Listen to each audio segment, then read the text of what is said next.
Hey, I'm Jamin Van Dillen from Orange County, California, and you're watching Beats Alchemy Tutorials.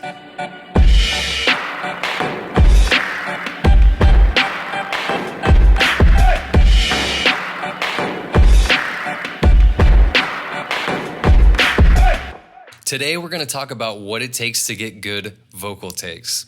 Before Ableton and Pro Tools, they used to use these gigantic multi-track tape recording machines to record music in at the studios. Artists would go in and record whole takes of their song over and over and over. If the vocal take wasn't good, they would literally rewind the tape back to the section that they needed to re-record, and this is called punching in. Alternatively, they would take multiple takes on one tape, and then they would go through and listen to the takes and combine the pieces of tape together, cutting it and then mending it back together, and this is called splicing. Both of these techniques on tape were extremely tedious and annoyingly long tasks. Nowadays, you can virtually splice or punch in very easily using your digital audio workstation or program that you have to record music in. And best of all, you can easily record small portions of your vocal take instead of singing or rapping the whole song at a time. And this is very good for people that have little experience in recording or new to singing or rapping.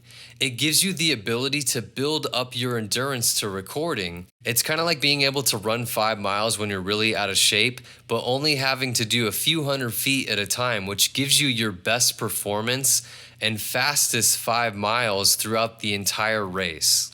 And this is the same technique that many big artists use today, and the same technique that Dr. Dre made famous in the infamous Homeboys Only walkout session. Back then, Dr. Dre, DJ Yella, and Ice Cube were employed to create a song for the group that Easy E had signed called HBO, or known as Homeboys Only. Ice Cube ghost wrote the lyrics while Dr. Dre and DJ Yella produced a beat for them called Boys in the Hood. Shortly after, Dr. Dre, DJ Yella, and Easy E were set up in the studio awaiting HBO to come in and record the track. HBO showed up to the session, listened to the song, read the lyrics, and walked out rejecting the song. Ice Cube probably would have recorded the song that day, but since he wasn't there, Dr. Dre and DJ Yella looked at Eazy-E and said, "Man, you should record this track because it totally fits your vibe." Eazy-E looked at them like they were crazy. They said, "Come on, man, spit the lyrics and we'll record you line by line." He finally said yes, and this is how that went down. Why don't you do this shit, E? Nah, for real, get in there on the mic. You ain't got shit to lose. It's your money. You paying for it. No, I can't, because I'm not a rapper. Look, the song is about you. E, easy motherfucking E, I'm telling you. Come on, man. You ain't doing nothing.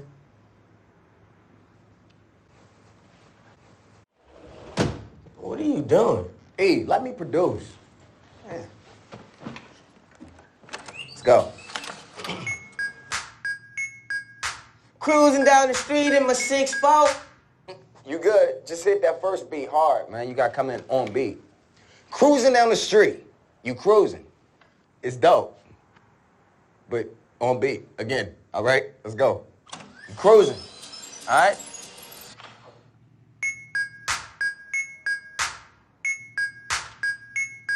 Cruising down the street in my 6'4". Hey, just say the words, all right? What does that even mean? Man, just say the shit with me, all right? Cruising. Cruising. Yeah, All right. cruising. All Let's right. go.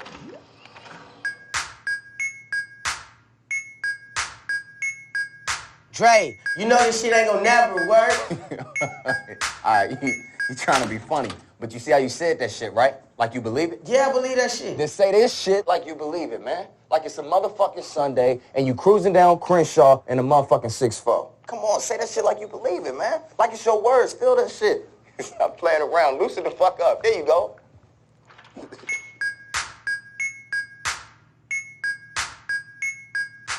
Cruising down the street in my 6'4". Oh, shit. Hey, that was dope, eh? That shit was dope, man. Yeah, that's what I'm talking about, man. You feeling that shit, right? Now we only got 59 more lines to punch in.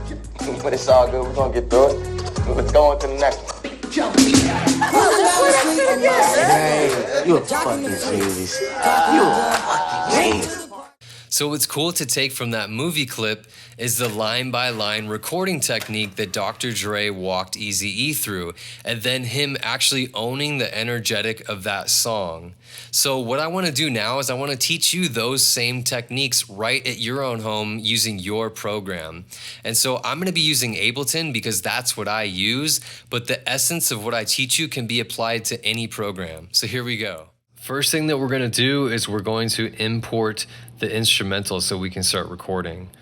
And before we do that, if you notice here in the top left corner, this says 120. That is the global BPM of this track. And anytime that you open up an Ableton project session, it automatically opens up to 120. So I want you to pay attention to that while I bring in my instrumental.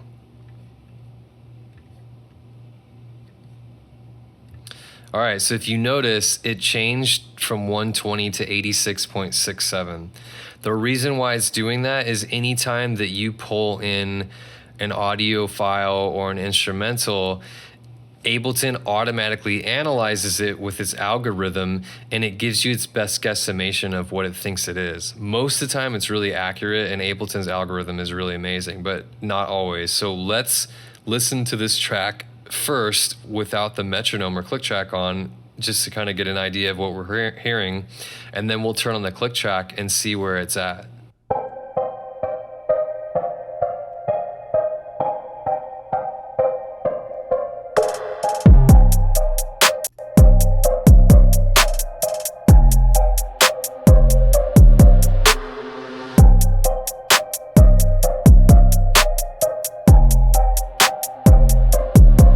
Okay, cool. So now let's turn on the click track and see how close we are.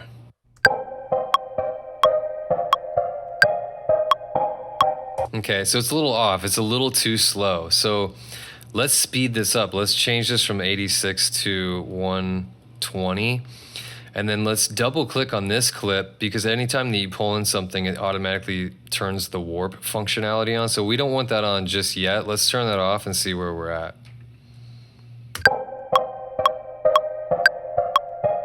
Okay, that's pretty close. Let's turn it up a little bit more. Let's try 126.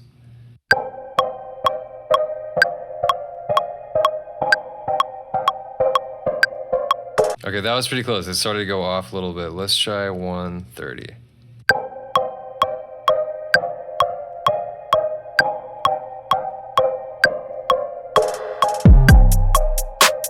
Okay, that sounds spot on to me. Let's check the end of this clip.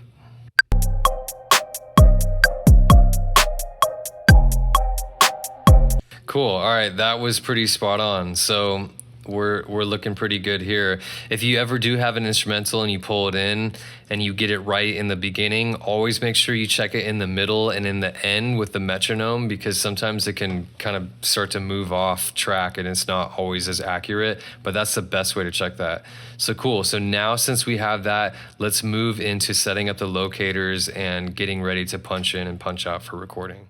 All right, the first thing I'm going to do is I'm going to add some locators in here so I start to have a song structure so I could see the map of how my song is moving visually. So just underneath at the bar 1 here, I want to add a locator that says intro. So when I hover down and I see the speaker, I right click and then I click add locator and I'm going to type in intro.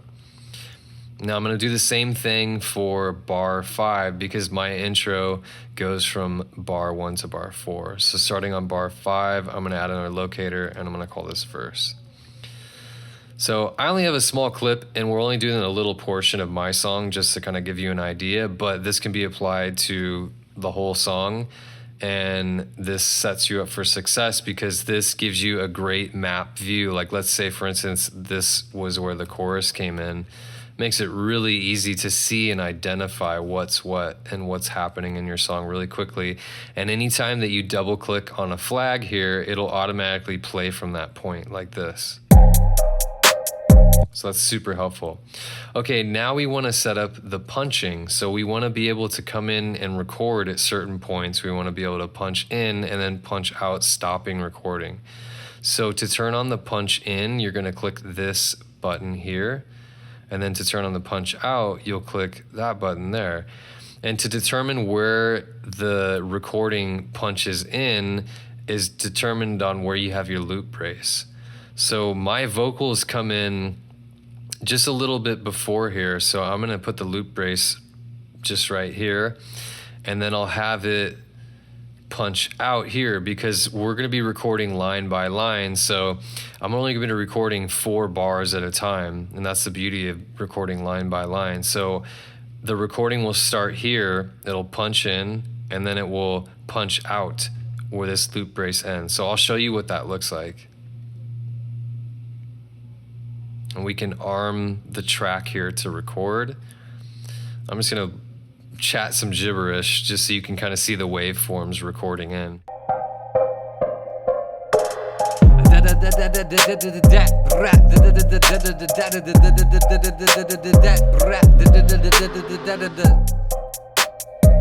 Cool. So you see what happened here is it recorded, it punched in right where I had the start, and then it punched out, stopping recording there, which is perfect. That's exactly what I want.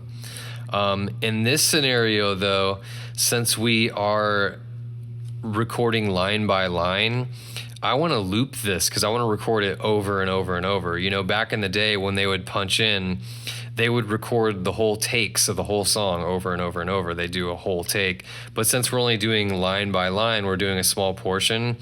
I want to have the ability to listen to this loop over and over and be able to record again and again. So in order to do that, since my loop brace is here set, I'm going to turn on the loop. So that means that it's going to continue to record over and over in this same portion, and that's what I want. So let's go ahead and start getting to this recording now. You know, before I get into this, I'm actually going to back up this loop brace a little bit so I have a little more runway. So when it records the 4 bars, I'm actually going to have a little more breathing room going back into the intro.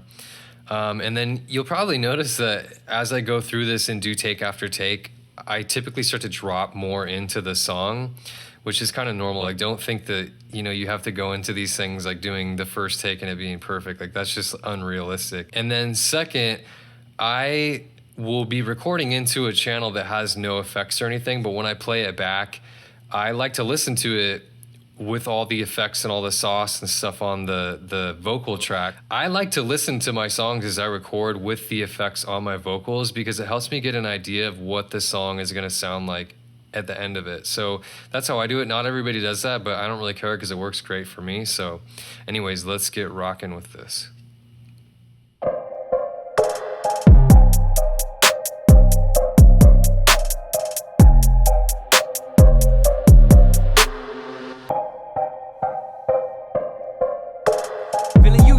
Token, but I ain't fucking broken.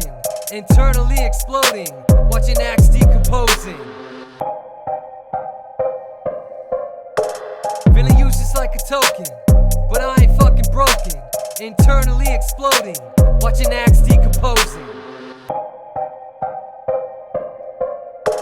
Feeling used just like a token, but I ain't fucking broken. Internally exploding, watching acts decomposing. Like a token, but I ain't fucking broken. Internally exploding, watching acts decomposing. Feeling used just like a token, but I ain't fucking broken. Internally exploding, watching acts decomposing. Feeling used just like a token, but I ain't fucking broken. Internally exploding, watching acts decomposing. Like a token, but I ain't fucking broken. Internally exploding, watching acts decomposing. All right, cool. So let's hear back this last take with nothing on it. Feeling used just like a token, but I ain't fucking broken. Internally exploding, watching acts decomposing. All right, now we'll put it on the channel that has all the sauce on it. Feeling used just like a token, but I ain't fucking broken. Internally exploding, watching acts decomposing. All right, so let's move through these takes because that's definitely not the best take. I'm gonna double click on this clip here, which pulls up this section. And as you can see, this portion right here is the last take. So since we've gone through and done a bunch of takes, we're gonna click this loop function here. And what's great is if you click on this loop brace, you hold down Shift and then press down or up, it gives you, it basically is toggling back and forth through the last take or the most recent take, and we get to now audition those. So let's listen to the last one before this.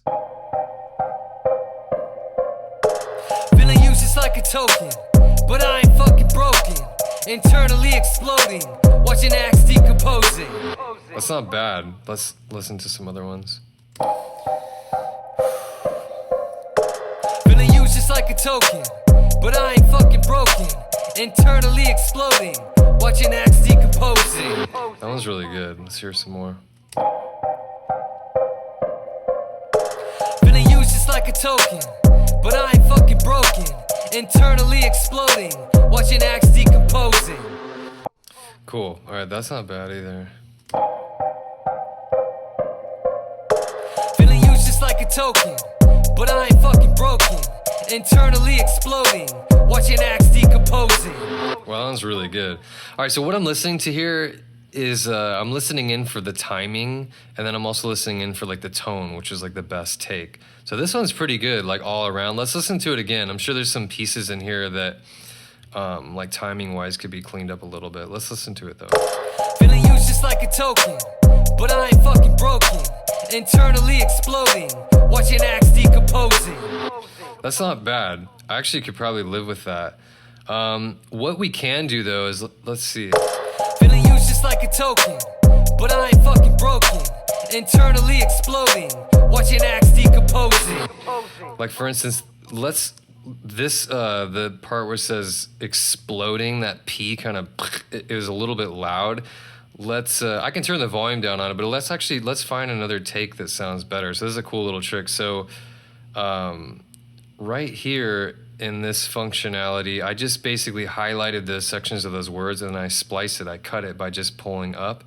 And now if I double click on this one, we can do the same audition functionality for the different takes, but now it's just on those portions. So I'm gonna move down and let's listen to this one. Internally exploding. I don't like that one as much. Let's find another one. Internally exploding. Internally exploding. Internally exploding. Watching acts decomposing. That one's better. I like that one. That one sounds really good.